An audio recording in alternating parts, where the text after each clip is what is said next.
يلا تعالوا مع بعض النهاردة نعمل عيون الغزال اللي احنا شايفينها مع بعض دي. حاجة كده دايبة دوب بجد، خطيرة ناعمة جدا، حاجة ما بين البسبوسة وما بين بلح الشام يعني خليط كده من حلويات كتير. تحفة تحفة تحفة، جامدة جدا. طبعا التصوير كده ظالمها، هوريها لكم من قريب. بصوا شايفين الجمال، بصوا شايفينها ناعمة ازاي من جوه، وباين قوي ان هي طرية، خطيرة وسهلة جدا. يلا مع بعض بسم الله، يلا بينا. اول حاجة نحتاجها نص كوباية من السكر البودر، عليها كوباية الا ربع من الزبدة بدرجة حرارة المطبخ عادي جدا. هنحطهم على بعض ونبدأ نضرب بايدينا بمضرب يدوي، بمضرب بيض كهرباء.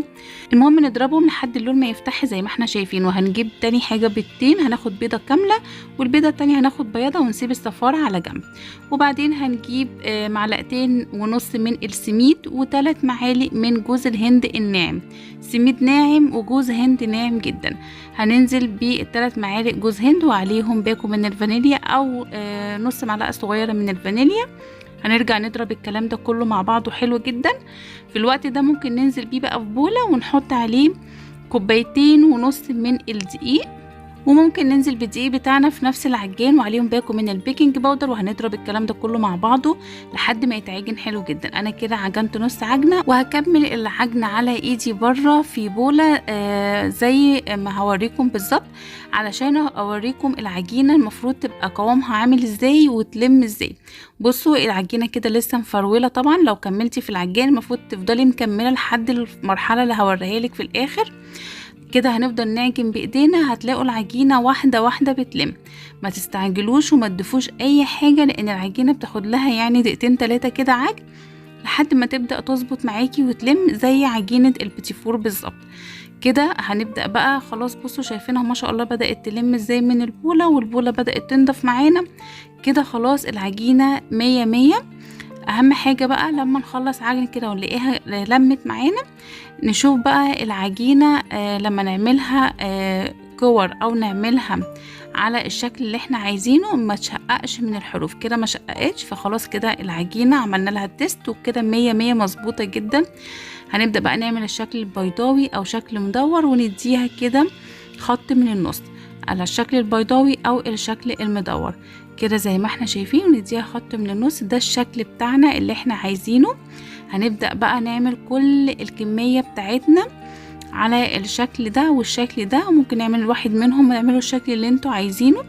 وهنجيب صينية مش مدهونة اي حاجة خالص، وهنرص فيها عيون الغزلان بتاعتنا، وهنجيب صفار البيضة اللي احنا سيبناه في الاول، وهنحط عليه سنة كده من الفانيليا، ونبدأ ندهن عيون الغزلان بتاعتنا. عايزه اقول لكم انها حلو خطير جدا. طبعا قبل ما نبدا الوصفه بتاعتنا لازم نكون مجهزين السيرب بتاعنا، 2 كوباية سكر على 2 كوباية ميه، ونسيبهم على النار على نار هاديه لمده نص ساعه لحد ما يتقلوا، وفي الاخر نحط عليهم فانيليا. كده حطينا بقى عيون الغزلان بتاعتنا في الفرن على درجه حراره 180 لما تاخد لون من فوق، لحد ما تاخد الدرجة الحلوة دي من فوق ومن تحت.